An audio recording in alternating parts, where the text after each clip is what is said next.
अ very special good afternoon everyone. So कैसे हैं आप लोग? आई होप आप सभी अच्छे होंगे, स्वस्थ होंगे और आप सभी की पढ़ाई भी बहुत ही अच्छी चल रही होगी। माय डियर स्टूडेंट, जो आज की क्लास होने वाली है बहुत ही ज़्यादा इंपॉर्टेंट होने वाली है, क्योंकि आज की क्लास में हम लोग बायोलॉजी यानी जीव विज्ञान के मोस्ट इंपॉर्टेंट क्वेश्चन करने वाले हैं, जो आपके बिहार पैरामेडिकल 2023 के एग्जाम ऑफ पॉइंट व्यू से काफ़ी ज़्यादा इंपॉर्टेंट और इंटरेस्टिंग सर आज की क्लास होने वाली है। जी हाँ, तो सर ये महामैराथन क्लास होगी। क्या आप लोग रेडी हो? एक बार इस वीडियो के कमेंट सेक्शन में यस टाइप कर देंगे सभी प्यारे विद्यार्थी। जी हाँ, काफ़ी इंपॉर्टेंट प्रश्न आपके स्क्रीन पे आज की सेशन में शो होने वाली है। जी हाँ, चलिए क्या बात है, सभी छात्र यस टाइप करते हुए तो चलिए आज की क्लास को हम लोग स्टार्ट करते हैं। क्लास को स्टार्ट करने से पहले सर, अगर आप लोग हमारे Telegram channel study with Ritesh या बिहार एकेडमी से नहीं जुड़े हुए हैं तो वहाँ से भी जुड़ जाइए।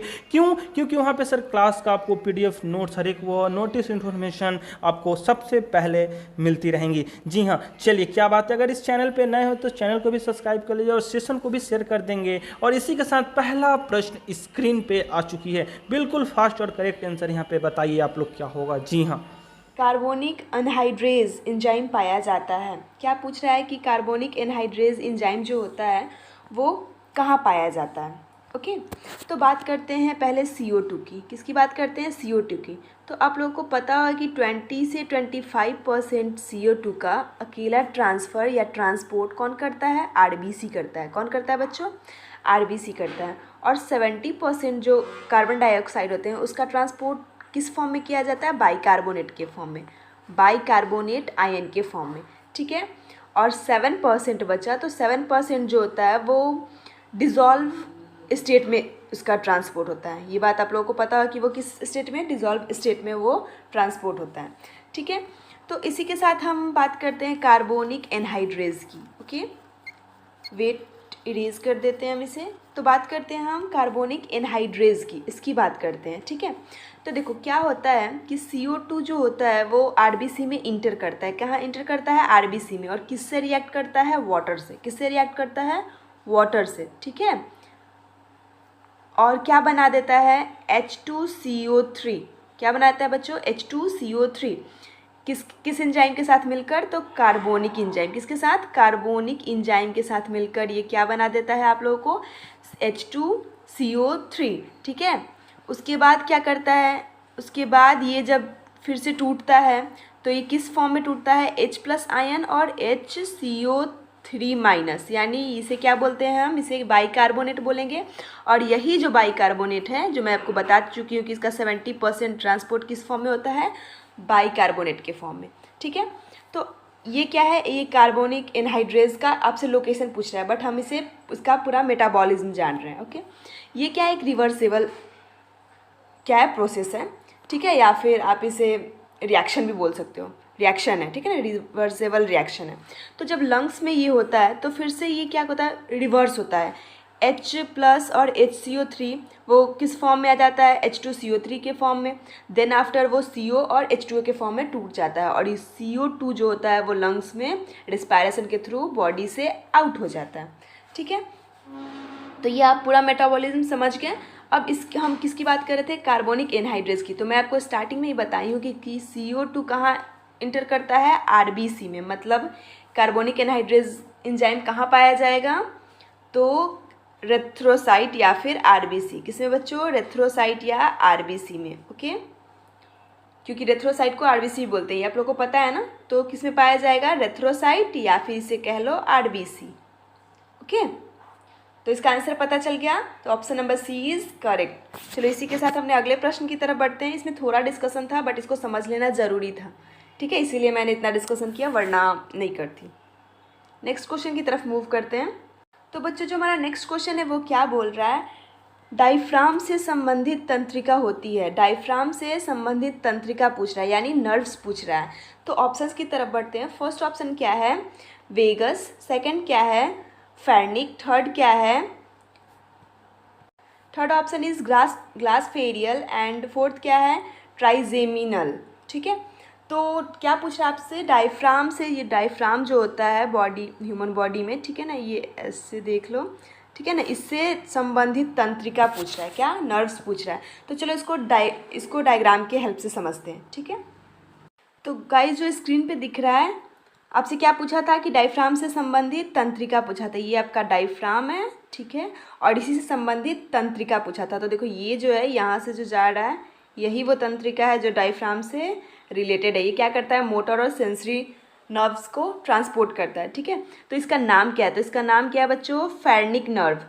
ये लेफ्ट साइड में इसे लेफ्ट फेर्निक बोलते हैं, ये राइट साइड में इसलिए राइट फेर्निक बोलते हैं, ठीक है। बट इसे एक टर्म में क्या बोल सकते हो, फेर्निक नर्व। तो the right answer is phrenic nerve, okay. अब इसका कोई ओरिजिनेट पूछ ले आपसे, नेक्स्ट क्वेश्चन में पूछा जा सकता है कि ये फेर्निक नर्व ओरिजिनेट कहाँ से, स्टार्ट कहाँ से होता है, तो कहाँ से बच्चे होता है, नेक से। नेक से cervical root C3 and C4 नहीं C5 होता है, ठीक है।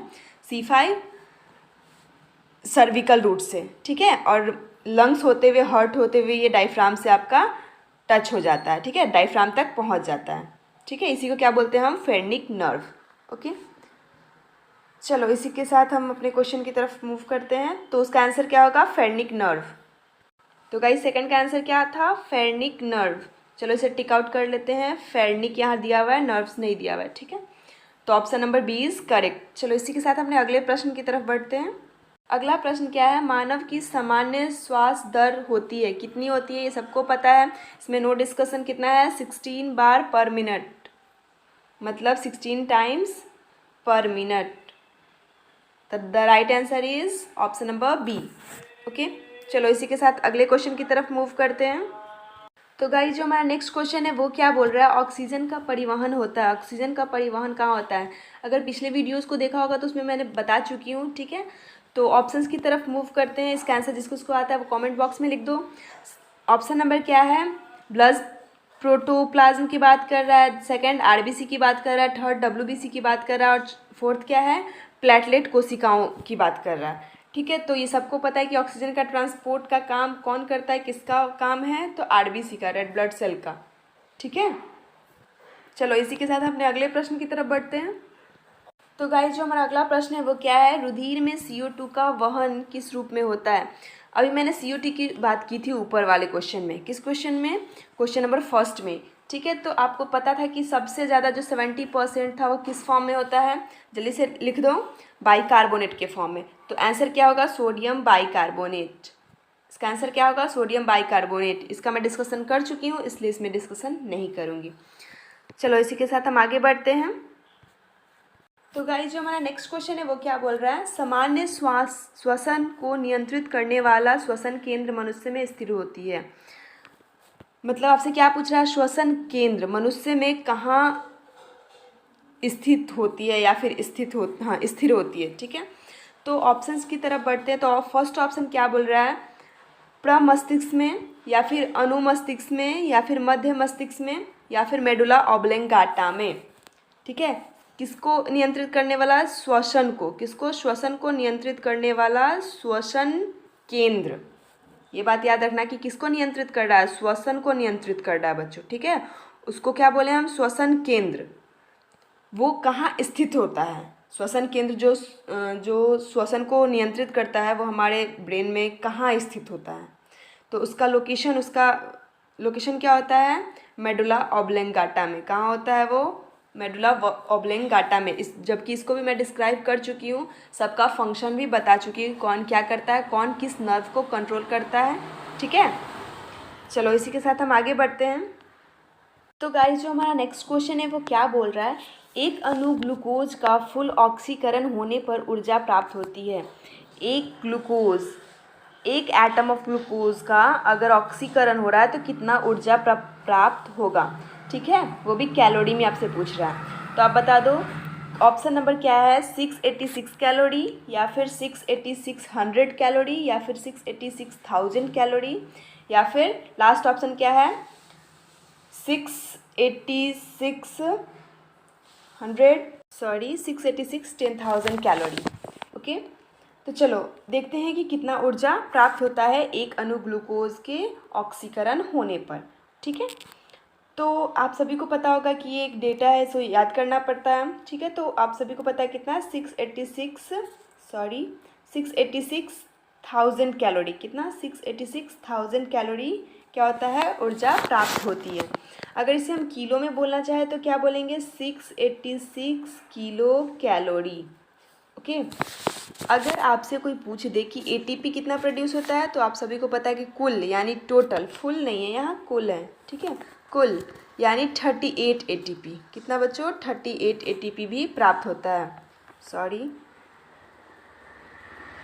कोई नहीं, इरेज हो गया वो, ठीक है। तो 38 एटीपी एंड 686 किलो कैलोरी, या फिर 6000 कैलोरी भी बोल सकते हो, ठीक है। तो इसका आंसर क्या है, ऑप्शन नंबर सी। चलो इसी के साथ अपने अगले प्रश्न की तरफ मूव करते हैं। तो नेक्स्ट क्वेश्चन हमारा क्या बोल रहा है, मायोग्लोबिन पाया जाता है, मायोग्लोबिन कहाँ पाया जाता है, ठीक है। इसका लोकेशन पूछ रहा है कि मायोग्लोबिन कहाँ पाया जाता है। तो चलो ऑप्शंस की तरफ बढ़ते हैं। ऑप्शंस क्या है, पेशियों में यानी मसल्स में, रुधिर में यानी ब्लड में, यकृत में यानी लीवर में, या फिर पलीहा में यानी स्प्लीन में, ठीक है। तो पहले सोच लो कि मायोग्लोबिन होता है क्या, तो ये एक तरह का प्रोटीन होता है। क्या होता है, एक तरह का प्रोटीन होता है, ठीक है। और ये बनता किससे है, तो ये हेमी और ग्लोबिन प्रोटीन से बनता है। किससे, हेमी एंड ग्लोबिन प्रोटीन से बनता है, ठीक है। ये याद करना कि किससे बनता है, हेमी एंड ग्लोबिन प्रोटीन से ये प्रोटीन बनता है। और इसी प्रोटीन को क्या बोलते हैं हम, मायोग्लोबिन बोलते हैं। जिसका लोकेशन यानी जो कि पाया जाता है आपके मसल्स में, पेशियों में, मतलब आपके मसल्स में या पेशियों में पाया जाता है। ओके, तो इसका आंसर क्या होगा, option number A is correct. तो जिन्होंने ए लिखा है, वेरी गुड। ओके, चलो इसी के साथ अपने अगले प्रश्न की तरफ बढ़ते हैं। अगला प्रश्न देखते हैं क्या है। तो बच्चों जो हमारा नेक्स्ट क्वेश्चन है वो क्या बोल रहा है, मानव में लाल रक्त कणिकाओं में नहीं पाया जाता है, यानी आरबीसी में क्या नहीं पाया जाता है। आपको 4 ऑप्शंस दिया हुआ है, ठीक है। तो चलो बात करते हैं, हम ऑप्शंस की तरफ बढ़ते हैं। फर्स्ट ऑप्शन क्या है, हेमोग्लोबिन। क्या आरबीसी में हेमोग्लोबिन नहीं पाया जाता है, ठीक है। या फिर कोशिका झिल्ली यानी सेल मेम्ब्रेन, या फिर केंद्रक यानी न्यूक्लियस, और या फिर साइटोकोशिका द्रव्य। तो इसका आंसर सबको पता है, और क्यों नहीं पाया जाता है ये भी सबको पता है, ठीक है ना। इन सिंपल वर्ड्स में समझेंगे तो इसका आंसर क्या होगा, केंद्रक यानी न्यूक्लियस। न्यूक्लियस आरबीसी में नहीं पाया जाता है। क्या बच्चों, न्यूक्लियस आरबीसी में नहीं पाया जाता। अब क्यों नहीं पाया जाता है समझो। देखो आरबीसी का वर्क क्या है, आप लोगों को पता है क्या, ऑक्सीजन का ट्रांसपोर्ट करता है। क्या ऑक्सीजन का ट्रांसपोर्ट करता है, ठीक है, ऑर्गेनल्स टू ऑर्गेनल्स, ठीक है, लंग्स से उठाता है उसके बाद ट्रांसपोर्ट करता है। और ये आपका न्यूक्लियस का काम क्या है, न्यूक्लियस के अंदर क्या पाया जाता है, डीएनए पाया जाता है, ठीक है। और डीएनए क्या करता है, ये ना ऑक्सीजन का यूटिलाइज करता है, यूटिलाइज करके क्या बनाता है, प्रोटीन बना देता है, ये आप सबको पता है, ठीक है। तो अगर आरबीसी के अंदर न्यूक्लियस रहता, अगर आरबीसी के अंदर सपोज समझो कि अगर आरबीसी के अंदर न्यूक्लियस रहता और उसके अंदर क्या रहता, डीएनए रहता, तो आरबीसी जब ऑक्सीजन लेता क्या चीज़ करने के लिए, ट्रांसपोर्ट करने के लिए, तो ये क्या करता, तो न्यूक्लियस एक्टिव हो जाता और ये क्या करता कि उसका सारा ऑक्सीजन जो है वो खुद ही यूज कर जाता, यूज कर करके प्रोटीन बना देता। तो बेचारे आरबीसी के पास क्या बचता जो वो दूसरे ऑर्गेनल्स को ऑक्सीजन ट्रांसपोर्ट करता, तो उसके पास तो कुछ बचता ही नहीं। इसीलिए आरबीसी में न्यूक्लियस नहीं पाया जाता है। ओके, चलो इसी के साथ अपने अगले प्रश्न की तरफ बढ़ते हैं। आई होप आप लोगों को ईजी तरीके से समझ में आ गया होगा। जो आपका नेक्स्ट क्वेश्चन है वो क्या है, एक स्थानीय विक्र की जैव संरचनात्मक और शरीर क्रियात्मक इकाई है, ठीक है, इकाइयाँ हैं। तो चलो ऑप्शंस की तरफ बढ़ते हैं। ऑप्शन क्या है, uterus, second one is nephron, ये इससे मूत्र वाहिनी भी बोलते हैं यूटेरस को, ठीक है। और सेकंड क्या है, नेफ्रॉन, थर्ड क्या है, सेमिनिफेरस, एंड फोर्थ क्या है, किडनी। तो आपसे क्या पूछ रहा है, स्थानीय विक्र की जैव संरचना और शरीर क्रियात्मक इकाई यानी ऑटोनोमिकल एंड फिजिकल यूनिट, या फिर इसे ऐसे कह लो कि फंक्शनल एंड स्ट्रक्चरल यूनिट, ठीक है। फंक्शनल एंड स्ट्रक्चरल यूनिट किसे कहते हैं, तो नेफ्रॉन को, ठीक है। किसे कहते हैं बच्चों, नेफ्रॉन को। तो the right answer is nephron, option number B is correct. Okay, nephron को क्या बोलते हैं, functional and structural unit of kidney, ये याद रखिएगा, functional and structural unit of kidney, ठीक है। चलो इसी के साथ हम आगे बढ़ते हैं। तो बच्चों जो हमारा अगला प्रश्न है वो क्या बोल रहा है, हेनली लूप किसकी अवशोषण से संबंधित है। यानी हेनली लूप किसकी अवशोषण से संबंधित है। बात करते हैं हेनली लूप की। किसकी? हेनली लूप की। ये कैसा होता है? यू शेप्ड होता है। कैसा होता है बच्चों? यू शेप्ड होता है। ठीक है। और ये किससे रिलेटेड होता है? किसकी अवशोषण से रिलेटेड होता है? तो ये आप लोगों को जल के अवशोषण से रिलेटेड होता है। तो इसका आंसर क्या होगा? जल। ठीक है। ये यू शेप्ड होता है। ये किसकी अवशोषण से संबंधित होता है? जल और एक और चीज़ से। जल और अगर इस ऑप्शन में रहता सोडियम, क्या बच्चों? सोडियम क्लोराइड, मतलब सोडियम क्लोराइड का भी ये अवशोषण से संबंधित होता है। ठीक है। CHOLRID। ठीक है। क्लोराइड से भी संबंधित होता है। ठीक है। चलो इसका शेप भी देख लिए। अब इसका ओरिजिन की बात करते हैं। कोई पूछ सकता है कि इसका ओरिजिन कहाँ से होता है, तो चलो इसको फिगर की हेल्प से समझते हैं, क्योंकि फिगर की हेल्प से जो समझोगे ना वो ज़्यादा देर तक याद रहता है। तो बच्चों हम किसका बात कर रहे थे? इसी का, लूप ऑफ हेनली का। ठीक है। इसका बात कर रहे थे और इसकी ओरिजिन के बारे में जानने के लिए हम इस फिगर पे आए हैं। ठीक है। बताए थे ना यू शेप होता है, दिख रहा है यू शेप होता है। ठीक है। ओरिजिन देख लो कहाँ होता है। प्रॉक्सिमल टिब्यूल जो होता है ये क्या है? किडनी का पार्ट है, ऐसे समझ लो। ठीक है ना। प्रॉक्सिमल टिब्यूल जो होता है ये क्या है? आपका प्रॉक्सिमल टिब्यूल है। तो यहाँ से टर्न होकर आता है और ये यू शेप मतलब लूप ऑफ हेनली बनाता है और उसके बाद फिर ये जाकर ऐसे डिजिटल टिब्यूल में मैच हो जाता है। ठीक है। और ये फिर आगे बढ़ जाता है। ओके। और ये बच्चों जो डिजिटल टिब्यूल होता है वो आगे जाकर क्या? कलेक्टिव डक्ट बन जाता है, कलेक्टिव डक्ट के फॉर्म में आ जाता है। ठीक है। तो आप लोग को पता चल गया। अगर कोई पूछे कि किसके किसके बीच में लूप ऑफ हेनली पाया जाता है तो क्या बोलोगे? Proximal tubule and digital tubules. ठीक है। चलो अब हमको नहीं लग रहा है कि ज़्यादा इसमें टाइम देना चाहिए। आई होप आप लोग को याद भी हो गया होगा। इसी के साथ हम अपने अगले प्रश्न की तरफ बढ़ते हैं। गाइस जो हमारा नेक्स्ट क्वेश्चन है वो क्या बोल रहा है, हाइड्रा में मुख्य नाइट्रोजन उत्सर्जन पदार्थ होता है। फिर से रिपीट करते हैं इस क्वेश्चन को। चलो, हाइड्रा में मुख्य नाइट्रोजन उत्सर्जित पदार्थ होता है, ये मैं बता चुकी हूँ, ऐसे रिलेटेड क्वेश्चंस भी करवा चुकी हूँ। तो क्या होगा इसका आंसर? जल्दी से आप लोग लिखो, जल्दी से लिखो कि किस फॉर्म में हाइड्रा जो है वो नाइट्रोजन पदार्थ का उत्सर्जित करता है। तो इसका आंसर सबको पता है। चलो ऑप्शंस की तरफ बढ़ते हैं। अमोनिया, सेकंड क्या है? यूरिया, थर्ड क्या है? यूरिक अम्ल, एंड फोर्थ क्या है? A and B। तो इसका आंसर क्या होगा? किस फॉर्म में करता है? अमोनिया के फॉर्म में। किस फॉर्म में बच्चों? अमोनिया के फॉर्म में हाइड्रा अपने नाइट्रोजन पदार्थ का उत्सर्जित करता है। ठीक है। चलो इसी के साथ अपने अगले प्रश्न की तरफ बढ़ते हैं। यूरिया का निर्माण कहाँ होता है? यूरिया का निर्माण कहाँ होता है? तो चलो ऑप्शंस की तरफ बढ़ते हैं। फर्स्ट ऑप्शन क्या है? किडनी में होता है, या फिर यकृत में होता है, या फिर ब्लैडर में होता है, या फिर प्रोस्टेट ग्लैंड में होता है। ठीक है। तो देखो यूरिया का निर्माण कहाँ होता है। ठीक है। तो देखो क्या होता है, डाइटरी प्रोटीन्स जो होते हैं बच्चों, क्या होते हैं? डाइटरी प्रोटीन्स जो होते हैं वो डाइजेशन के बाद क्या करते हैं? एमिनो एसिड बनाते हैं। क्या बनाते हैं? एमिनो एसिड बनाते हैं। क्या बनाते हैं बच्चों? एमिनो एसिड बनाते हैं। किसके बाद? डाइजेशन के बाद। ठीक है। और जो एक्सेस मतलब ज़्यादा अमीनो एसिड होता है उसको क्या करता है लीवर? अमोनिया में कन्वर्ट कर देता है। किस में कन्वर्ट कर देता है? अमोनिया में कन्वर्ट कर देता है। फिर लीवर क्या करता है कि फिर जो अमोनिया है उसको किस में कन्वर्ट कर देता है? यूरिया में कन्वर्ट करता है। अब क्यों करता है? क्योंकि अमोनिया जो है हमारे बॉडी के लिए ज़्यादा टॉक्सिक है। ठीक है। लेकिन उसके कंपैरिजन में यूरिया कम टॉक्सिक है। टॉक्सिक तो है लेकिन कम टॉक्सिक है। ठीक है। तो ये सारा प्रोसेस आपका हो कहाँ रहा है? तो ये सारा प्रोसेस आपका यकृत में हो रहा है, यानी लीवर में हो रहा है। तो यूरिया का निर्माण कहाँ होता है? लीवर में होता है। ओके गाइज, तो इसका 13 का आंसर क्या होगा? तो the right answer is B। Okay. चलो इसी के साथ हमने अगले प्रश्न की तरफ बढ़ते हैं। अगला क्वेश्चन क्या बोल रहा है? तो बच्चों जो हमारा अगला प्रश्न है वो क्या बोल रहा है, स्तनधारियों की कौन सी रुधिर वाहिनी में यूरिया का सर्वाधिक मात्रा होता है।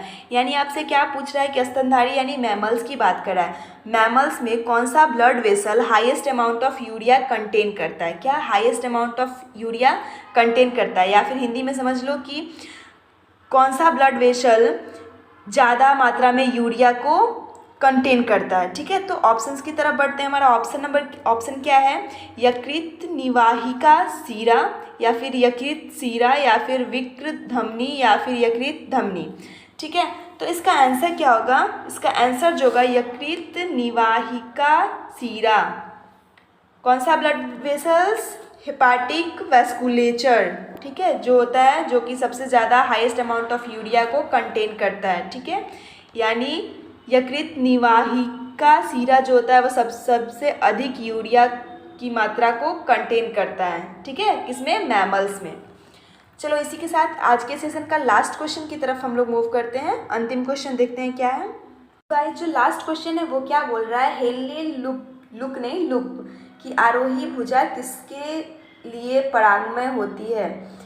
तो चलो इसका ऑप्शंस देख लेते हैं। फर्स्ट क्या बोल रहा है? ग्लूकोज। सेकंड क्या बोल रहा है? NH3। थर्ड क्या बोल रहा है? N+ यानी सोडियम आयन। और फोर्थ क्या बोल रहा है? जल यानी H2O। ठीक है, तो चलो इस क्वेश्चन को हम लोग फिगर की डायग्राम की मदद से समझते हैं।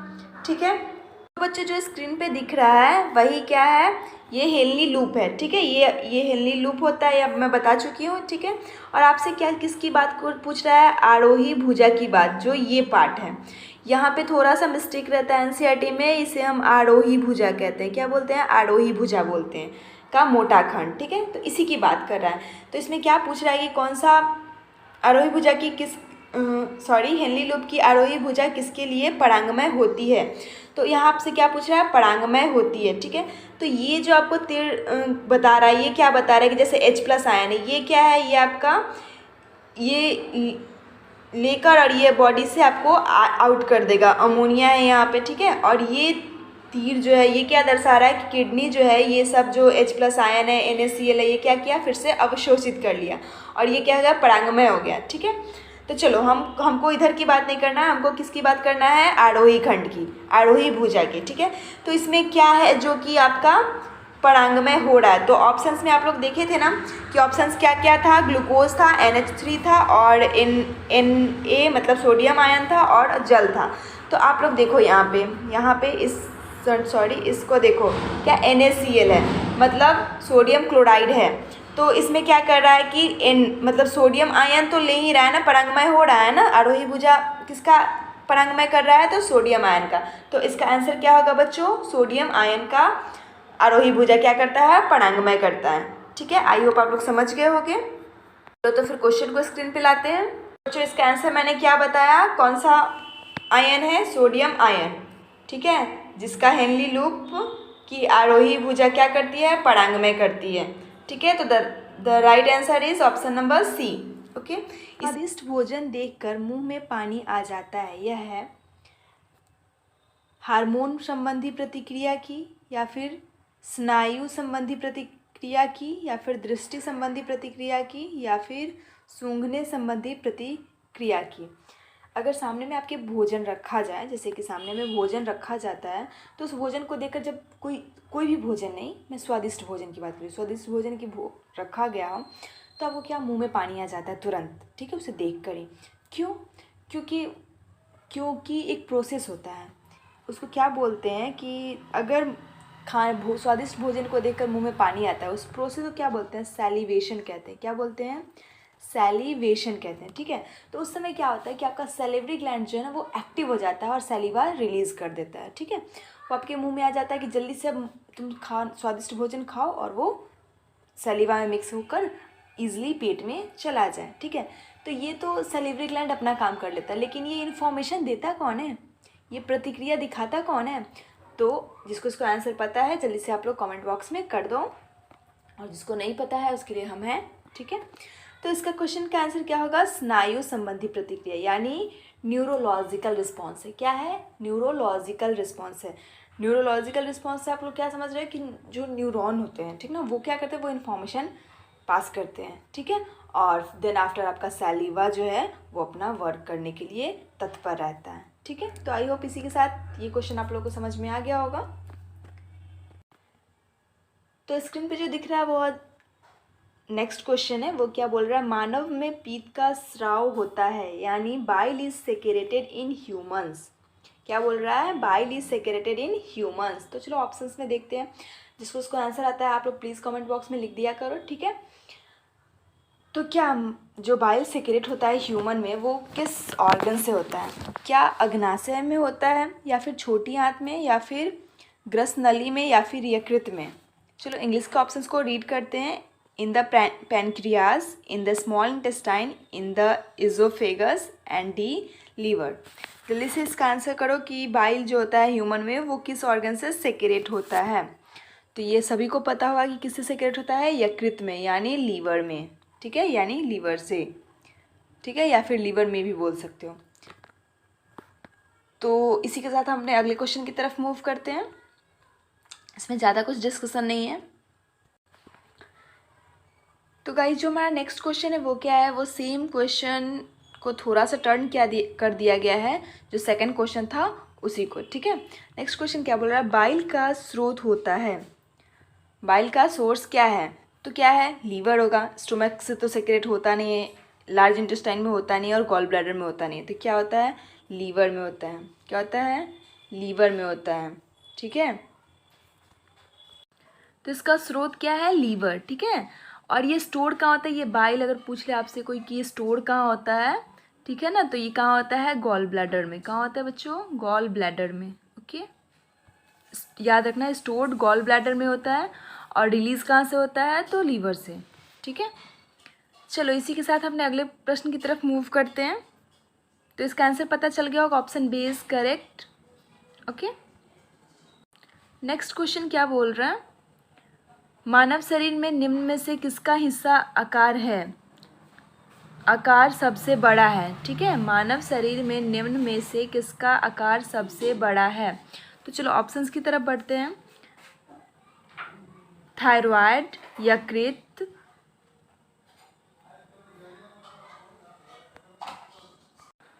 प्लीहा एंड अग्नाशय, ठीक है। तो इसका आंसर, इसमें क्वेश्चन क्या पूछ रहा है कि सबसे बड़ा जो ऑर्गन है वो पूछ रहा है, ऑर्गन का नाम पूछ रहा है, ठीक है ना। चलो इसे इंग्लिश में भी एक बार रिपीट कर लेते हैं। Which of the following is the largest size in the human body, ठीक है। 4 ऑप्शंस दिए गए हैं, उनमें से सबसे लार्जेस्ट साइज ह्यूमन बॉडी में किस ऑर्गन का है, ठीक है। तो चलो देखते हैं, ये सबको पता होगा कि किसका होता है, यकृत का होता है, यानी लीवर का होता है। ये ज़्यादा टफ क्वेश्चन है, एकदम कॉमन सा क्वेश्चन है, ठीक है। ऐसा नहीं है कि क्वेश्चन नहीं आ सकता है, बिल्कुल आ सकता है, ओके। जरूरी नहीं कि हमेशा टफ क्वेश्चन ही देता है। तो इसका आंसर पता चल गया होगा। और ये लगभग कितना होता है, आई मीन अप्रॉक्स 1.5 kg के करीब, ठीक है ना। 1 kg से 1.5 kg के करीब में एक एडल्ट में पाया जाता है लीवर का साइज़, ठीक है ना, वेट, सॉरी वेट, ठीक है ना। और साइज़ एनॉर्मल साइज़ की बात करें तो कितना होता है, वुमेन में 7 सेंटीमीटर, सॉरी वुमेन में 7 सेंटीमीटर एंड मेन में 10.5 सेंटीमीटर, अप्रॉक्स की बात कर रहे हैं, ठीक है।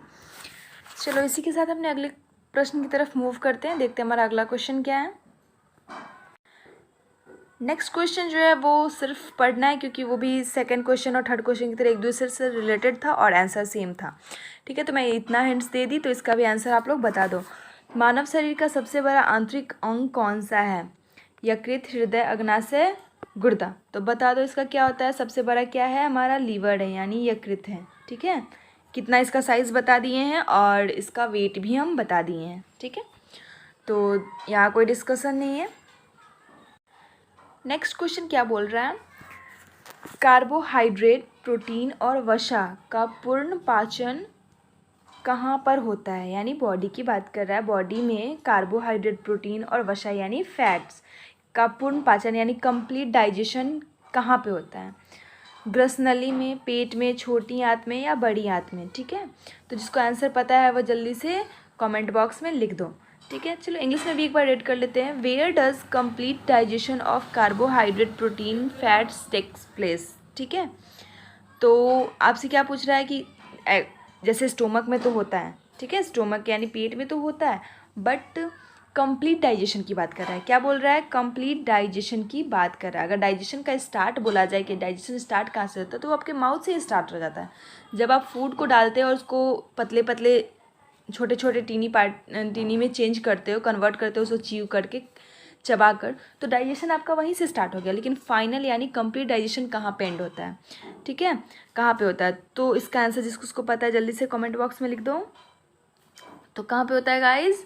छोटी आंत में, यानी छोटी आंत यानी स्मॉल इंटेस्टाइन में। तो गाइस कहाँ होता है कंप्लीट डाइजेशन? छोटी आंत में यानी स्मॉल इंटेस्टाइन में। ठीक है, चलो इसी के साथ हमने अगले प्रश्न की तरफ मूव करते हैं। तो गाइस जो हमारा अगला प्रश्न है वो क्या बोल रहा है? मछली में प्राप्त कॉड लीवर तेल किस विटामिन का समृद्ध है? इस क्वेश्चन को, ये क्वेश्चन रिपीटेड क्वेश्चन है। ठीक है, मैं इसके बारे में बता चुकी हूँ, कुछ इंपॉर्टेंट पॉइंट्स भी बता चुकी हूँ, तो आई होप आप लोगों को याद होगा। तो जिसको उसको याद है वो जल्दी से कॉमेंट बॉक्स में आंसर का लाइन लगा दो। ठीक है, तो चलो ऑप्शंस की तरफ बढ़ते हैं। Vitamin C, vitamin B, vitamin D, vitamin B, दो बार रिपीट कर दिया है विटामिन बी को। ओके, तो जल्दी से इस क्वेश्चन का आंसर करो। Which vitamin is rich in cod liver obtain from fish?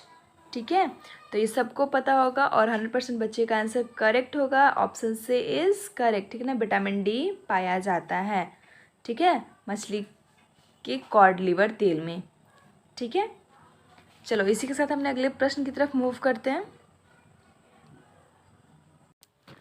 तो गाइस जो हमारा नेक्स्ट क्वेश्चन है वो क्या बोल रहा है? विटामिन सी की कमी से कौन सा रोग होता है, यानी विटामिन सी की कमी से कौन सा डिजीज़ होता है। ठीक है, तो चलो ऑप्शंस की तरफ मूव करते हैं। ऑप्शंस क्या है? Rickets, beriberi, scurvy and night blindness. Okay, जिसको उसको आंसर पता है वो कमेंट बॉक्स में लिख दो। ठीक है, चलो इसे इंग्लिश में भी एक बार रिपीट कर लेते हैं, बिकॉज डिमांड ये रहता है कि हिंदी में पढ़ाया जाए और इंग्लिश में पढ़ाया जाए। तो which disease is caused by deficiency of vitamin C? Vitamin C की कमी से कौन सा बीमारी होता है? ठीक है, कौन सा रोग होता है? तो रिकेट्स ऑप्शन सेम है, beriberi, scurvy and night blindness. तो बात करते हैं हम रिकेट्स की। रिकेट्स किसकी कमी से होता है? तो विटामिन डी, जो इंपॉर्टेंट पॉइंट्स है उसे प्लीज़ आप लोग नोट डाउन कर लेना, और कैल्शियम की कमी से, विटामिन डी और कैल्शियम की कमी से। बेरी किसकी कमी से होता है? तो ये आप सभी को पता होगा, थायमीन, और थायमीन को ही क्या बोलते हैं? Vitamin B1। क्या बोलते हैं? थायमीन का कॉमन नेम क्या है? Vitamin B1। ओके, मैंने सारे विटामिन के नाम आप लोगों को याद करवाया था।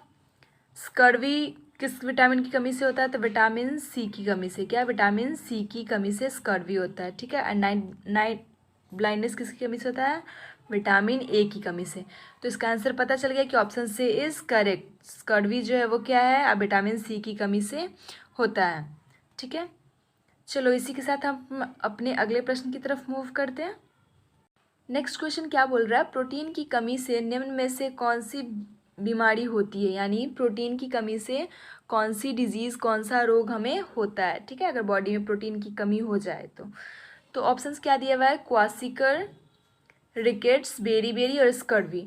तो आप लोग बता सकते हो कि प्रोटीन जब बॉडी में कम हो जाता है तो कौन सा डिजीज़ होता है। ठीक है ना, ये ज़्यादातर बच्चों में होता है। ठीक है, तो क्या होता है? क्वासिकर होता है। क्या होता है? क्वासिकर होता है। ठीक है, जो कि किसकी कमी से होता है? प्रोटीन की कमी से होता है। ठीक है, रिकेट्स किसकी कमी से होता है? ये मैं बता दी हूँ, कैल्शियम बॉडी में कम पड़ जाता है तो क्या होता है? बेरी होता है, सॉरी रिकेट्स होता है। बेरी भी बता चुके हैं। ठीक है, किसकी कमी से होता है? विटामिन B1 की कमी से होता है। और अगर किसी पर्सन को बेरी हो रहा है तो उसका कौन सा पार्ट डैमेज होगा, यानी अफेक्टेड होगा बेरी से? तो क्या होगा? Central nervous system. क्या होगा? Central nervous system. ठीक है, और स्कर्वी का भी पता चली गया कि विटामिन सी की कमी से स्कर्वी होता है। ठीक है, तो आई होप आप लोग को ये क्वेश्चन समझ में आ गया होगा। तो इसका करेक्ट आंसर क्या है? Option A is correct. Okay, चलो इसी के साथ हमने अगले प्रश्न की तरफ मूव करते हैं। तो गाइस जो हमारा अगला प्रश्न है वो क्या बोल रहा है? पाचन तंत्र में मौजूद रस डैश में शामिल होता है, यानी पाचन तंत्र में मौजूद रस यानी गैस्ट्रिक जूस में डैश में शामिल होता है। ठीक है ना, यानी गैस्ट्रिक जूस में कौन सा एंजाइम शामिल होता है? ठीक है, gastric juice present in the digestive system dash is included. ठीक है, तो ऑप्शंस क्या है? HCl, NaCl, HNO और KCl। तो पहले इस क्वेश्चन को समझते हैं कि जो डाइजेस्टिव सिस्टम होता है, ठीक है, उसमें क्या गैस्ट्रिक जूस होता है, उस गैस्ट्रिक जूस में कौन सा कंपाउंड प्रेजेंट होता है? ठीक है, ये आपसे पूछ रहा है। तो क्या HCl होता है, हाइड्रोक्लोरिक एसिड होता है, या फिर सोडियम क्लोराइड होता है, तो उसी को देखते हैं, ठीक है। तो जिसको इसको आंसर पता है वो कमेंट बॉक्स में कर दो। आई होप मुझे ये क्वेश्चन सिंपल लगा और ये सबको पता भी होगा, ठीक है। तो क्या होता है उसमें, हाइड्रोक्लोरिक एसिड होता है। क्या होता है, हाइड्रोक्लोरिक एसिड होता है, जिसको हम क्या बोलते हैं, HCl बोलते हैं, ओके। क्या बोलते हैं, HCl बोलते हैं। लेकिन सिर्फ हाइड्रोक्लोरिक एसिड ही नहीं होता है, और भी एक्स्ट्रा एडिशनल होता है, जिसको मैं बता दे रही हूँ। अगर ऑप्शन 2-3 दिया होता, जैसे कि 3 अगर दे दे सेम और वो तीनों प्रेजेंट है और नीचे में ऑल ऑफ दीज दे दे, तो ऑल ऑफ दीज मारिएगा, ठीक है। लेकिन उससे पहले हमें पता होना चाहिए कि कौन कौन सा होता है, ठीक है। तो एक तो आपको पता चल गया कि एक क्या होता है, HCl यानी हाइड्रोक्लोरिक एसिड होता है, सॉरी हाइड्रोक्लोराइड बोलते हैं, हाइड्रोक्लोरिक एसिड नहीं। उसके साथ साथ क्या प्रेजेंट होता है, वाटर प्रेजेंट होता है, और उसके साथ इलेक्ट्रोलाइट, क्या होता है, इलेक्ट्रोलाइट्स प्रेजेंट होते हैं। कुछ ऑर्गेनिक सब्सटेंस भी प्रेजेंट होते हैं। क्या ऑर्गेनिक सब्सटेंस में आप लोग समझ लो, जैसे mucus, okay, pepsin and protein, ठीक है। ये सब क्या होते हैं, प्रेजेंट होते हैं आपके गैस्ट्रिक जूस में, ठीक है। तो आई होप आप लोगों को समझ में आ गया होगा। अगर इस ऑप्शन में देता HCl, दूसरा ऑप्शन देता वाटर, तीसरा देता इलेक्ट्रोलाइट्स, और फोर्थ दे दे क्या, ऑल ऑफ दीज, तो आंसर क्या होगा वहाँ पे, ऑल ऑफ दीज, ओके। तो ऑप्शन ए इज़ करेक्ट, यानी हाइड्रोक्लोराइड इज़ करेक्ट। चलो आगे बढ़ते हैं, सॉरी हाइड्रोक्लोराइड नहीं, हाइड्रोक्लोरिक। तो गाइस हमारा नेक्स्ट क्वेश्चन क्या बोल रहा है, दांत का इनामेल किससे बना है, दांत का इनामेल किससे बना है। ऑप्शंस में क्या दे रहा है, calcium chloride, calcium sulphate, calcium carbonate, calcium phosphate. अब इनामेल होता क्या है, कुछ बच्चों को ये कन्फ्यूज़न होगा कि अगर दांत होता है, जैसे ये ऐसे एक फिगर बना रही हूँ, ये दांत हुआ, ठीक है। तो इसमें इनामेल होता कौन सा है, ठीक है। रफ स्ट्रक्चर है, उतना ध्यान में देना, ओके। यहाँ से मसल्स आ जाते हैं, तो इसे बोलते हैं इनामेल। इनामेल जो होता है वो इसे बोलते हैं। अपर में जो आपका शो होते रहता है, जो वाइट वाइट सा दिख रहा है, उसे हम क्या बोलते हैं, इनामेल बोलते हैं, ओके। तो ये किस चीज़ से बना होता है, 4 ऑप्शंस दिए गए हैं। चारों ऑप्शन क्या था, फिर से रिपीट कर लेते हैं। क्या था, कैल्शियम क्लोराइड, सेकंड क्या है, कैल्शियम सल्फेट, थर्ड क्या है, कैल्शियम कार्बोनेट, एंड फोर्थ क्या है, कैल्शियम फॉस्फेट। तो ये सबको पता होगा कि जो इनामेल होता है वो कैल्शियम फॉस्फेट से बना होता है। किससे होता है, कैल्शियम फॉस्फेट से बना होता है। तो option D is correct, okay. ये किससे बना होता है enamel, calcium phosphate, okay, calcium phosphate. ये क्वेश्चन आप लोग याद रखना, ये नया क्वेश्चन है, ठीक है। तो आई होप आपको ये क्वेश्चन समझ में आया होगा। वैसे मैं एक बार डायग्राम से भी बता देती हूँ, कंफर्म कर दे रही हूँ। तो गाइज़ ये जो डायग्राम है, इसी में मैं बताना चाह रही हूँ कि इसमें इनामेल किसे कहते हैं। वैसे तो मैं बता दी हूँ, बट फिर भी ये जो वाइट वाला पार्ट है ना, इसे हम क्या बोलते हैं, इनामेल बोलते हैं। और ये किस चीज़ से बना होता है, कैल्शियम फॉस्फेट से, ओके। इसी के साथ हम अपने अगले क्वेश्चन की तरफ मूव करते हैं। नेक्स्ट क्वेश्चन क्या बोल रहा है, निम्नलिखित में से कौन सा पाचन तंत्र का हिस्सा नहीं है, यानी which of the following is not a part of the digestive system, okay. 4 options दिए गए हैं, उसमें से पूछ रहा है कि इन चारों में से कौन सा है जो कि डाइजेस्टिव सिस्टम का हिस्सा नहीं है, ठीक है। डाइजेस्टिव सिस्टम का कोई भी रोल प्ले नहीं करता है। तो फर्स्ट है यकृत यानी लीवर, सेकंड क्या है, हार्ट, थर्ड क्या है, अमाशय, एंड फोर्थ क्या है, मुंह। तो ऑप्शन डी से स्टार्ट करते हैं। मुंह डाइजेशन का पार्ट है, बिल्कुल है। स्टोमक, बिल्कुल डाइजेशन वहाँ पे होता है, ठीक है। माउथ से स्टार्ट होता है, स्टोमक में भी होता है। और यकृत, लीवर भी डाइजेस्टिव का पार्ट है, क्योंकि ये बाइल जूस सेक्रेट करता है, और बाइल जूस डाइजेस्टिव जूस है, ठीक है। लेकिन हार्ट का कोई वर्क नहीं होता है डाइजेस्टिव सिस्टम में, ठीक है। डाइजेशन में कहीं हार्ट का कोई फंक्शन नहीं है। तो इसका आंसर क्या होगा, B is correct, okay. I hope आप लोगों को समझ में आ गया होगा कि हार्ट का, और ये पता भी होगा कि हार्ट का डाइजेशन में कोई काम नहीं होता है, ठीक है। तो गाइज हमारा नेक्स्ट क्वेश्चन क्या बोल रहा है, डियोडेनम का भाग है, डियोडेनम इज़ अ पार्ट ऑफ, किसका पार्ट है, डियोडेनम, ठीक है। ऑप्शंस क्या है, छोटी आंत, बड़ी आंत, पित्ताशय, अंडाशय, ठीक है। तो डियोडेनम होता क्या, पहले ये देख लेते हैं। ये क्या है, ये ना, ये फर्स्ट पार्ट है, ये क्या है, फर्स्ट पार्ट है आपके स्मॉल इंटेस्टाइन का, क्या है, स्मॉल इंटेस्टाइन का, ठीक है। और इसका लोकेशन अगर देखा जाए कि ये लोकेट कहाँ होता है, तो स्टोमक, ठीक है, stomach and middle part of small intestine के बीच में, ठीक है, स्मॉल इंटेस्टाइन के बीच में, कहाँ, between stomach and middle part of small intestine, ठीक है। वहीं पे क्या प्रेजेंट होता है, हमारा डिओडेनम प्रेजेंट होता है, ठीक है। तो इस क्वेश्चन का आंसर क्या होगा, छोटी आंत, यानी किसका पार्ट है, किसका भाग है, छोटी आंत का भाग है क्या, डिओडेनम, ओके। चलो इसी के साथ हम अगले प्रश्न की तरफ मूव करते हैं। सॉरी गाइज, वो थोड़ा रोटेट हो गया था, ओके, उसको इतना इग्नोर करना। और हम इसी के साथ अपने अगले प्रश्न की तरफ मूव करते हैं। देखते हैं हमारा अगला प्रश्न क्या है। तो जो नेक्स्ट क्वेश्चन है वो क्या बोल रहा है, लार यानी सैलिवा की बात कर रहा है, ठीक है, में डैश एंजाइम टाइलिन होता है, ठीक है। यानी क्या बोल रहा है कि saliva contain dash enzyme ptyalin, ptyalin का कौन सा एंजाइम सैलिवा कंटेन करता है, ओके। तो ऑप्शन क्या है, लाइगेज, ठीक है, प्रोटीएज, एमाइलेज और लाइपेज, ओके। यहाँ पे लाइपेज का स्पेलिंग गलत है, ठीक है, इसे ध्यान दे देना, ओके।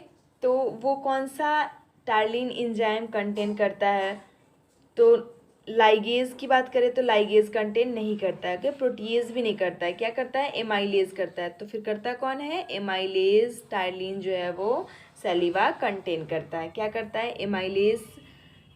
एमाइलेज एंजाइम है वो उसे क्या, कौन कंटेन करता है, सैलिवा कंटेन करता है, ओके।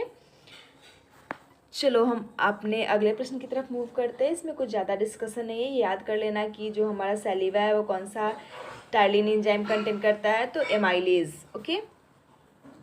तो option C is correct, okay. तो गाइस जो हमारा नेक्स्ट क्वेश्चन है वो क्या बोल रहा है, सेम 14 और 15 जो क्वेश्चन है वो सेम ही है, बस उसका जो वर्ड है ना, क्या कहते हैं, आई मीन जो लैंग्वेज है उसे चेंज कर दिया गया, ठीक है। तो क्वेश्चन को फंसाता कैसे है वही देखना है। तो क्या क्वेश्चन बोल रहा है, एंजाइम टाइलिन में पाया जाता है, इसी से एंजाइम टाइलिन से रिलेटेड तुम्हारा 14 नंबर क्वेश्चन था कि एंजाइम टाइलिन जो है वो सैलिवा जो है वो एंजाइम टाइलिन कौन सा कंटेन करता है, ठीक है। और यहाँ क्या बोल रहा है कि एंजाइम टाइलिन में पाया जाता है, एंजाइम टाइलिन किस में पाया जाता है, तो किस में पाया जाता है, सैलिवा में पाया जाता है, ठीक है। किसे पाया जाता है, सैलिवा में पाया जाता है। तो इसका आंसर क्या हो जाएगा, ऑप्शन ए इज़ करेक्ट।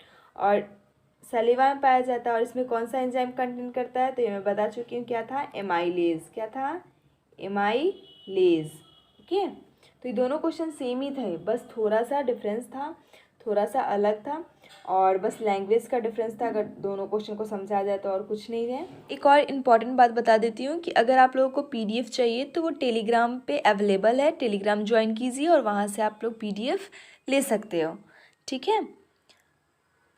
तो फर्स्ट क्वेश्चन क्या बोल रहा है गाइस, किस हार्मोन द्वारा हृदय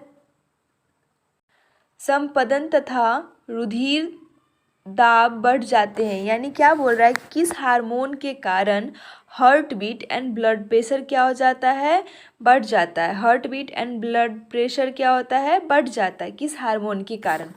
तो ऑप्शंस की तरफ मूव करते हैं, देखते हैं हमारा फर्स्ट ऑप्शन क्या बोल रहा है। फर्स्ट ऑप्शन क्या है, गैस्ट्रीन।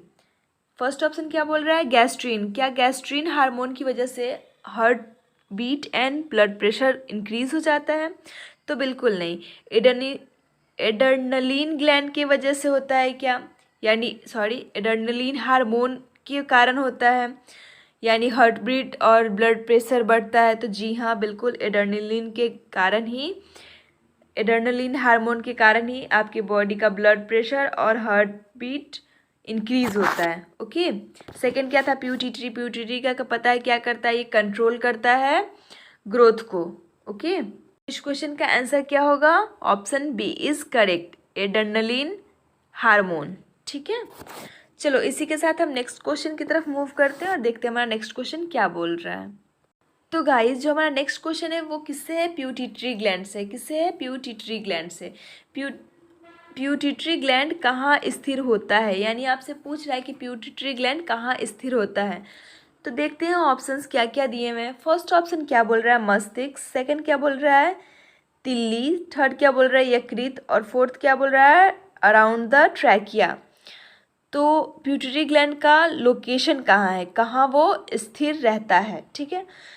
तो आप लोगों को पता है कि प्यूटरी ग्लैंड कहाँ रहता है, जिसको उसको पता है जल्दी से कमेंट में आंसर करो। तो वो कहाँ रहता है गाइस, वो ब्रेन में रहता है। प्यूटरी ग्लैंड कहाँ रहता है, ब्रेन में रहता है, यानी मस्तिष्क में रहता है, ठीक है। आई होप सबको पता होगा और सबका आंसर सही होगा। So very good. और प्यूटरी ग्लैंड का वर्क क्या होता है आप लोगों को पता है ना, कि वो क्या करता है, मेन वर्क उसका ग्रोथ को कंट्रोल करना है या फिर ग्रोथ को बढ़ाना भी है, ठीक है। वो कंट्रोल भी करता है और एक एज तक इंक्रीज भी वही करवाता है, ठीक है। ये हार्ट बीट को भी कंट्रोल करता है, अपने कंट्रोल में रखता है, ठीक है। तो ये इसका क्या हो गया, वर्क हो गया। इसी के साथ हम नेक्स्ट क्वेश्चन की तरफ मूव करते हैं, देखते हैं अगला प्रश्न क्या बोल रहा है। तो गाइज हमारा नेक्स्ट क्वेश्चन क्या बोल रहा है, सूची 1 को सूची 2 से सुमेलित कीजिए। यानी क्या करना है, मैच करना है। क्या करना है इस क्वेश्चन में, मैच करना है, ठीक है। तो देखते हैं क्या क्या दिया हुआ है। फर्स्ट क्या बोल रहा है, शुद्ध रक्त, और उसके सामने क्या दिया हुआ है, धमनी। सेकंड अशुद्ध रक्त, उसके सामने क्या दिया हुआ है, सीरा। थर्ड क्या दिया हुआ है, रक्त की कमी। और डी क्या है, एनीमिया, यानी डिजीज का नेम दिया है, ठीक है। फोर्थ क्या है, रक्त का थक्का बनना। और फाइब्रोनोजेन, ठीक है। तो इसको क्या करना है, आप लोगों को मैच करना है कि कौन किसके सामने होना चाहिए। तो रक्त, शुद्ध रक्त को कौन कैरी करता है, तो धमनी कैरी करता है। तो फर्स्ट यानी ए का क्या हो जाएगा, फर्स्ट, ठीक है। सेकंड क्या बोल रहा है, अशुद्ध रक्त। अशुद्ध रक्त यानी डीऑक्सीजनेटेड ब्लड को कौन कैरी करता है, तो सीरा यानी वेन कैरी करता है। तो बी का क्या हो जाएगा, सॉरी ए का क्या था, फर्स्ट। बी का क्या हो जाएगा, सेकंड। ओके, ये तो सामने सामने ही लग रहा है। थर्ड क्या है, रक्त की कमी। रक्त की कमी से कौन सा डिजीज होता है, तो रक्त की कमी से एनीमिया होता है, यानी 3 हो जाएगा सी का। रक्त का थक्का बनना किसकी वजह से होता है, तो फाइब्रोनोजेन की वजह से, ठीक है।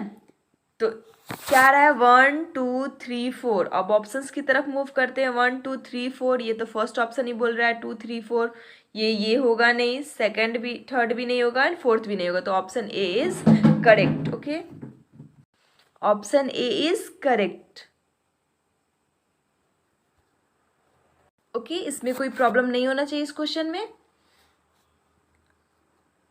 तो इसी के साथ हम नेक्स्ट क्वेश्चन की तरफ मूव करते हैं। आई होप आप लोगों को इस क्वेश्चन में प्रॉब्लम नहीं होगा, कि आप लोग जानते हो कि ऑक्सीजनेटेड ब्लड को कौन कैरी करता है, तो आर्टरी करता है। डीऑक्सीजनेटेड ब्लड को कौन करता है, वेन करता है। रक्त की कमी यानी ब्लड की कमी से कौन सा डिजीज होता है, तो एनीमिया होता है, ठीक है। चलो इसी के साथ हम नेक्स्ट क्वेश्चन की तरफ मूव करते हैं।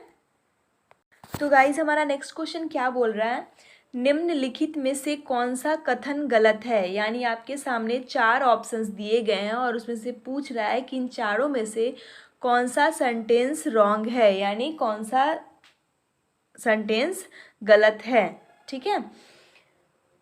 सेंटेंस बोलो या स्टेटमेंट बोल लो, ठीक है। स्टेटमेंट यहाँ ज़्यादा सटीक है तो स्टेटमेंट बोलेंगे, ठीक है।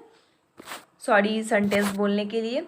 फर्स्ट क्या है, कुष्ठ रोग अनुवांशिक होता है। यानी कुष्ठ रोग क्या होता है, अनुवांशिक, यानी जेनेटिक होता है। क्या कुष्ठ रोग जेनेटिक होता है, तो चलो पहले ऑप्शंस पढ़ लेते हैं, ठीक है। सेकंड क्या है, क्षय रोग संक्रामक रोग है। थर्ड क्या है, प्लेग रोग चूहे के कारण होता है, तो बिल्कुल प्लेग चूहे के कारण होता है। क्षय रोग भी संक्रामक है, यानी ट्यूबरक्लोसिस क्या है, इन्फेक्शियस डिजीज है, ठीक है। डी क्या है, नाइट ब्लाइंडनेस किसकी कमी से होता है, तो विटामिन ए की कमी से होता है, तो बिल्कुल रतौंधी विटामिन ए की कमी से होता है। ये भी सही है, ये भी सही है, ये भी सही है। तो कुष्ठ रोग अनुवांशिक होता है, तो ये जो है आपका वो गलत ऑप्शन है। क्या बोल रहा है, गलत ऑप्शन है। कुष्ठ रोग अनुवांशिक नहीं है, ये लेप्रोसी जो है वो जेनेटिक नहीं है, जेनेटिक डिजीज नहीं है। तो आपसे इसमें क्या पूछ रहा था कि जो स्टेटमेंट गलत है वही इसका आंसर होगा। तो option A is correct, option A is correct, यानी कुष्ठ रोग अनुवांशिक नहीं होता है। और यहाँ पे क्या दिया हुआ है, कुष्ठ रोग अनुवांशिक होता है, मतलब ये क्या है, स्टेटमेंट आपका गलत है, तो यही आपका आंसर हो गया। ठीक है, चलो हम नेक्स्ट क्वेश्चन की तरफ मूव करते हैं। नेक्स्ट क्वेश्चन क्या बोल रहा है, मादा जनन हार्मोन होता है, यानी फीमेल रिप्रोडक्टिव हार्मोन आपसे पूछ रहा है कि फीमेल रिप्रोडक्टिव हार्मोन कौन कौन से हैं। तो ऑप्शंस क्या दे रहा है, एस्ट्रोजन, सेकंड क्या है प्रोजेस्ट्रॉन, थर्ड क्या है एस्ट्राडियोल, एंड फोर्थ क्या है ऑल ऑफ दीज। तो आप लोगों को पता होगा, पता तो होगा ही, जिसको पता होगा जल्दी से कमेंट में लिख दो आंसर क्या होगा। तो क्या जो फीमेल रिप्रोडक्टिव हार्मोन्स है वो एस्ट्रोजन भी है, प्रोजेस्ट्रॉन भी है और एस्ट्राडियोल भी है। तो इस क्वेश्चन का आंसर क्या होगा, ये सभी, यानी ऑल ऑफ दीज या फिर ऑल दीज। ठीक है, यहाँ पे ऑल ऑफ दीज होगा, थोड़ा सा मिस्टेक है। ठीक है, तो ये क्या हो जाएगा, ये तीनों क्या होते हैं, मादा जनन हार्मोन होते हैं। ठीक है, ये जिसको इसको नहीं पता हो वो याद कर लेना। ठीक है, चलो हम नेक्स्ट क्वेश्चन की तरफ मूव करते हैं। नेक्स्ट क्वेश्चन क्या बोल रहा है गाइस, आयोडीन की सर्वाधिक मात्रा कहाँ होती है, आयोडीन की सर्वाधिक मात्रा कहाँ होती है या फिर कहाँ पाई जाती है। अगर पाई जाती है लिखा होता तो और सटीक क्वेश्चन बैठता। ठीक है, तो चलो हम ऑप्शंस की तरफ देखते हैं, ऑप्शंस में क्या क्या दिया हुआ है। ठीक है, तो फर्स्ट ऑप्शन क्या बोल रहा है, थायराइड ग्लैंड में होती है, ठीक है, या फिर टेस्टिस में होती है, या फिर प्यूटिट्री में होती है, या फिर अग्न्याशय में होती है यानी पेनक्रियाज में होती है। तो सबसे ज़्यादा यहाँ ग्रेटेस्ट नहीं, यहाँ ये वर्ड सही नहीं लग रहा है, ग्रेटेस्ट, ठीक है ना। क्या है, आयोडीन की सर्वाधिक मात्रा कहाँ पाई जाती है, तो वो कहाँ पाई जाती है, तो वो थायराइड ग्लैंड में पाई जाती है। कहाँ पाई जाती है, थायराइड ग्लैंड में पाई जाती है। तो इस क्वेश्चन का आंसर क्या होगा, ऑप्शन ए इज करेक्ट। ठीक है, कहाँ पाई जाती है गाइस, थायराइड ग्लैंड में। मैं बार बार रिपीट इसलिए करती हूँ कि एक बार में अगर कोई बच्चा नहीं सुना तो सेकंड बार में सुन लेगा, और सुनने से ना याद रहता है। ठीक है, चलो तो बात करते हैं हम एक नॉर्मल पर्सन की, एक हेल्दी नॉर्मल पर्सन की, कि एक हेल्दी नॉर्मल पर्सन में कितना आयोडीन होता है। तो 15 से 20 mg होता है। ठीक है, 15 से 20 mg पाया जाता है एक हेल्दी मैन में। ठीक है, और इस 15 से 20 का 70 से 80% कहाँ पाया जाता है, कहाँ स्टोर्ड होता है, तो वो stored in thyroid gland, thyroid gland में स्टोर्ड होता है।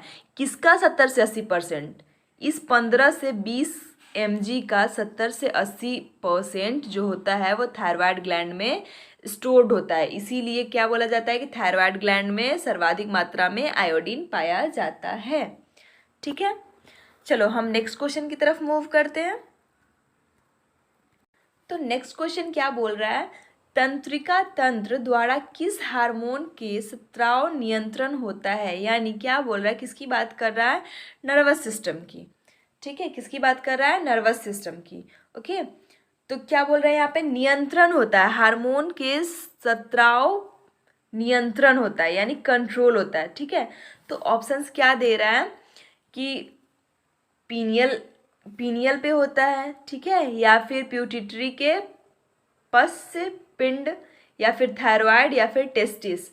तो कहाँ होता है गाइस, इस क्वेश्चन को थोड़ा इजी तरीके से समझते हैं। ठीक है, तो इस क्वेश्चन में आपसे क्या पूछ रहा है कि सेक्रेशन पूछ रहा है, यानी किस हार्मोन का सेक्रेशन होता है, यानी किस हार्मोन का स्राव होता है, जिसको कौन नियंत्रण करता है, तो नर्वस सिस्टम नियंत्रण करता है। कौन नियंत्रण में रखता है या फिर नियंत्रण करता है उसका, तो नर्वस सिस्टम द्वारा किया जाता है। तो उसी हार्मोन के बारे में आपसे पूछ रहा है कि कौन सा वो हार्मोन है। ठीक है, तो वो कौन सा हार्मोन है, पोस्टीरियर बॉडी ऑफ प्यूटिट्री ग्लैंड।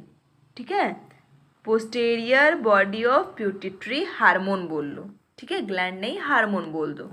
ठीक है, यहाँ पे क्या, प्यूटिट्री का पस से पिंड हार्मोन जो है जिसका सेक्रेशन होता है और उसको कंट्रोल कौन करता है, नर्वस सिस्टम यानी तंत्रिका तंत्र। अब आप लोगों को समझ में आ गया होगा तो जल्दी जल्दी डन कर दो और हम आगे बढ़ते हैं नेक्स्ट क्वेश्चन की तरफ। चलो, तो हमारा अगला प्रश्न क्या बोल रहा है, सर्प के काटने से मृत्यु का कारण होता है, यानी अगर किसी इंसान को सांप काट लेता है तो उसके मृत्यु का कारण क्या होगा। ठीक है, यही हम लोगों को देखना है। तो फर्स्ट ऑप्शन क्या बोल रहा है लाल रुधिराणु नष्ट हो जाता है, यानी रेड ब्लड सेल डिस्ट्रॉय हो जाता है। सेकंड क्या है, तंत्रिका कार्य नहीं करती है, यानी नर्वस जो है नर्वस नहीं, नर्व जो है वो काम करना बंद कर देती है। ठीक है, या फिर ए एंड बी दोनों होगा, या फिर क्या है, पेशियों का सदैव के लिए संकुचन, क्या मसल्स एकदम संकुचित हो जाते हैं, कॉन्ट्रैक्शन हो जाता है मसल्स में।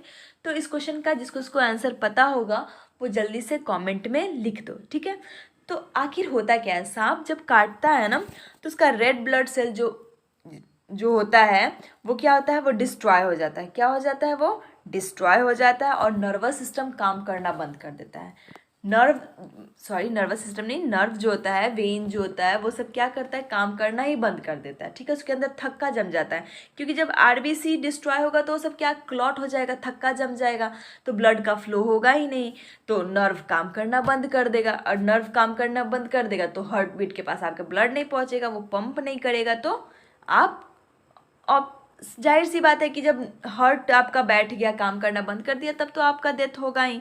यही होता है, आपका नहीं, सांप के काटने से उस इंसान का होता है। ठीक है,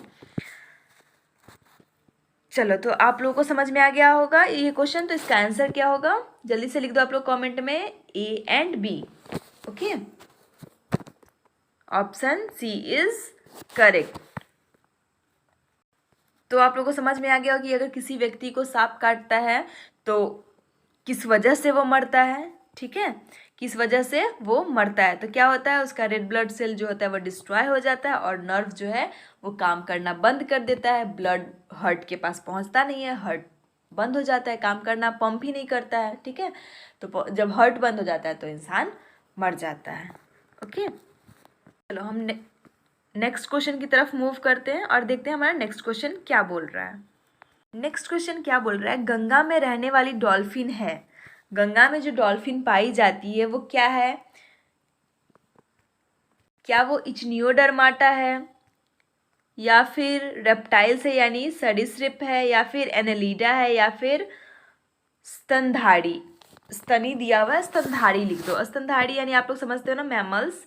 ठीक है, क्या वो स्तनधारी है, तो डॉल्फिन्स जो होती है ना वो क्या होती है, स्तनधारी होती है। क्या होती है गाइस, स्तनधारी होती है। डॉल्फिन्स के बारे में आप समझ लो कि वो क्या होती है, स्तनधारी होती है। और डॉल्फिन क्या क्या होती है, वार्म ब्लडेड होती है, वार्म ब्लडेड मैमल है। क्या है, वार्म ब्लडेड मैमल है। ठीक है, मैमल बोल दो या मैरीन मैमल बोल दो।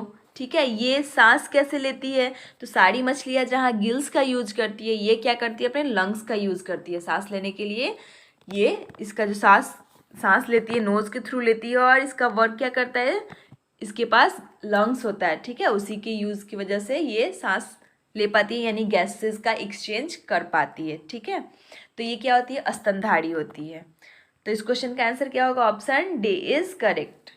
ओके, चलो इसी के साथ हम नेक्स्ट क्वेश्चन की तरफ मूव करते हैं। नेक्स्ट क्वेश्चन क्या बोल रहा है, एंटीबॉडीज़ का निर्माण होता है, एंटीबॉडीज़ का निर्माण कहाँ होता है, क्या लिम्फोसाइट से होता है, या फिर बोन मैरो में होता है, या फिर प्लेटलेट्स से होता है, या फिर श्वेत रुधिराणु से होता है, यानी वाइट ब्लड सेल से होता है। तो आप सभी को पता हो कि एंटीबॉडीज़ का निर्माण कहाँ होता है, तो कहाँ होता है, लिम्फोसाइट्स में, या फिर बी सेल्स बोलो या बेटा सेल्स बोल दो। ठीक है ना, उसे हम ये भी बी लिम्फोसाइट भी बोलते हैं। क्या बोलते हैं, बी लिम्फोसाइट भी बोलते हैं। अगर यहाँ पे बी लिम्फोसाइट रहता है तो आप लोग प्लीज़ कंफ्यूज मत होना। ठीक है, बी लिम्फोसाइट भी बोलते हैं या फिर बी सेल्स भी बोलते हैं। ठीक है, यहाँ क्या होता है, एंटीबॉडीज़ का निर्माण होता है। आप सभी को पता हो कि एंटीबॉडीज़ का क्या वर्क है हमारे बॉडी में, मैं रिपीट कर चुकी हूँ, मैं बहुत बार बता चुकी हूँ। ओके, तो आप लोग रिकॉल करने के लिए पीछे के वीडियोस देखते रहो। ठीक है, ताकि याद भी होता रहेगा। इसी के साथ हम नेक्स्ट क्वेश्चन की तरफ मूव करते हैं। नेक्स्ट क्वेश्चन क्या बोल रहा है? नेक्स्ट क्वेश्चन में आपसे पूछा है रेडियो एक्टिविटी का डिस्कवर्ड किसने किया था? रेडियो एक्टिविटी की खोज किसने की थी? तो इसका आंसर सबको पता होगा, जल्दी से कमेंट में लिख दो। ठीक है, मैं टाइम दे रही हूँ, जल्दी से कमेंट में लिख दो। तो इस क्वेश्चन का आंसर क्या होगा? ऑप्शंस की तरफ मूव करते हैं। ऑप्शन क्या बोल रहा है? हेनरी बिक्वेरल। सेकंड क्या है? सत्येंद्र नाथ बोस। थर्ड क्या है? जेम्स जोकैब बर्जोलियस। और थर्ड क्या है? Albert Einstein. किसने किया था रेडियो एक्टिविटी का डिस्कवर खोज? तो वो क्या थी? हेनरी, कौन था? हेनरी बिक्वेरल। हेनरी बिक्वेरल। ओके, इन्वेंटर के नाम आप लोगों को याद करने होंगे, ठीक है, या फिर डिस्कवरर के नाम क्या करेंगे? याद करने होंगे, तो आप लोग याद करते रहना, ठीक है। तो रेडियो एक्टिविटी के किसने किया था? हेनरी बिक्वेरल ने। नेक्स्ट क्वेश्चन क्या बोल रहा है? बहुत इजी क्वेश्चन है, इसका आंसर सभी लोग प्लीज़ लिखना कमेंट में। ओजोन मनुष्य की रक्षा करती है। Ozone protect human from, ozone layer जो है वो किस चीज़ से प्रोटेक्ट करती है? ह्यूमंस को किस चीज़ से प्रोटेक्ट करती है? तो क्या वो अल्फ़ा रेज से प्रोटेक्ट करती है, अल्फ़ा किरणों से, या फिर बीटा किरणों से, या फिर परा बैगनी किरणों से, या फिर वाई किरणों से? जल्दी से इसका आंसर करो, सबको पता होना चाहिए ये क्वेश्चन, और पता होगा, ठीक है। तो वेरी गुड, सबका आंसर सही आ रहा होगा। क्या है? Ultraviolet rays, UV rays, जिसे हिंदी में क्या बोलते हैं? परा बैगनी किरणों से हमें क्या करता है? प्रोटेक्ट करता है, या फिर हमारी रक्षा करता है, ओजोन लेयर। ओके, चलो इसी के साथ हम नेक्स्ट क्वेश्चन की तरफ मूव करते हैं और देखते हैं हमारा अगला क्वेश्चन क्या है। तो इस क्वेश्चन का कौन सा ऑप्शन सही है? Option C is correct. Next question क्या बोल रहा है? सूर्य का प्रकाश का कितना भाग इंफ्रारेड रे होता है, रेज होता है? तो सूर्य का, यानी आपसे क्या पूछ रहा है? सूर्य के प्रकाश का कितना भाग इंफ्रारेड रेज होता है? तो कितना होता है गाइस? 1/3 पार्ट। 1/3 पार्ट जो होता है वो इंफ्रारेड रेज होता है। ओके, तो option A is correct. Option A is correct. आपको पता कि इंफ्रारेड होता क्या है, ठीक है। चलो इसी के साथ हम नेक्स्ट क्वेश्चन की तरफ मूव करते हैं। नेक्स्ट क्वेश्चन क्या बोल रहा है? नाभिकीय रिएक्टर में न्यूट्रॉन को शोषित करने वाला तत्व है। यानी क्या बोल रहा है? न्यूक्लियर रिएक्टर जो है वो एब्जॉर्ब करता है किसको? न्यूट्रॉन को। तो उसी तत्व का क्या पूछ रहा है आपसे? नाम पूछ रहा है, ठीक है। तो क्या वो तत्व कैडमियम है, या फिर जिंक है, या फिर यूरेनियम है, या फिर लीड है? तो आप सभी को पता होना चाहिए कि जो एलिमेंट क्या करता है? न्यूट्रॉन्स को एब्जॉर्ब करता है। कहाँ पे? इन न्यूक्लियर रिएक्टर में। उस एलिमेंट का नाम क्या है? तो कैडमियम है। क्या है? कैडमियम है। क्या है गाइस? कैडमियम है, ठीक है। इस कैडमियम एलिमेंट जो होता है वो क्या करता है? किसको एब्जॉर्ब करता है? न्यूट्रॉन्स को एब्जॉर्ब करता है। किसको करता है? न्यूट्रॉन्स को एब्जॉर्ब करता है। ओके, इसीलिए इसका यूज क्या होता है? चेन रिएक्शन को कंट्रोल करने में यूज़ किया जाता है। किसको? चेन रिएक्शन प्रोसेस को कंट्रोल करने में इसका यूज़ किया जाता है, कैडमियम का। ओके, क्यों? क्योंकि कैडमियम न्यूट्रॉन को एब्जॉर्ब करता है। चलो तो हम नेक्स्ट क्वेश्चन की तरफ मूव करते हैं। नेक्स्ट क्वेश्चन क्या बोल रहा है? सॉरी, नेक्स्ट क्वेश्चन फिजिक्स से है। ओके, 14 नंबर भी क्वेश्चन था अलग, ठीक है, लेकिन चलो कर लिए, कोई बात नहीं है। 15 नंबर क्वेश्चन को भी कर ही लेते, नहीं तो ये बुरा मान जाएगा। क्या है? 20 केजी द्रव्यमान की वस्तु पर 120 न्यूटन का बल लगता है।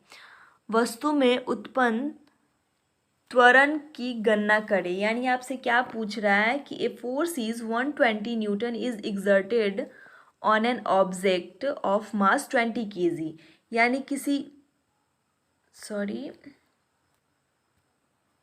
यानी इस क्वेश्चन में आपसे क्या पूछ रहा है कि कोई वस्तु है, सपोज मान लीजिए कोई ऑब्जेक्ट है, कोई वस्तु है, इसका मास मास कितना है 20 kg है, ठीक है। इस पे कितना फोर्स लग रहा है, कितना फोर्स लग रहा है, तो कितना फोर्स लग रहा है 120 Newton.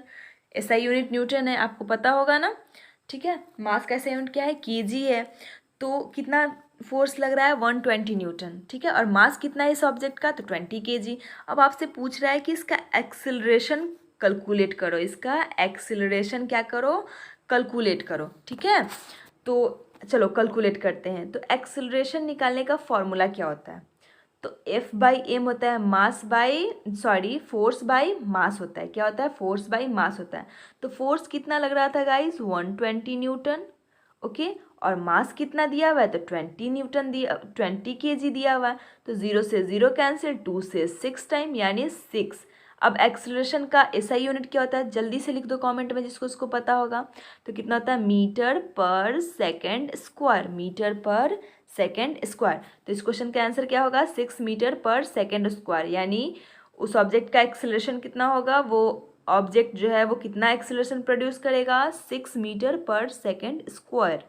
Option B is correct, okay. ये क्वेश्चन आप लोगों को समझ में आ गया, आई होप आ गया होगा। तो आप लोग एक बार डन कर दो और लाइक कर दो, ठीक है। इसी क्वेश्चन के साथ आज के सेशन को एंड करते हैं। और आई होप आप आज का क्लास अच्छा लगा होगा आप लोगों को। तो thank you all of you.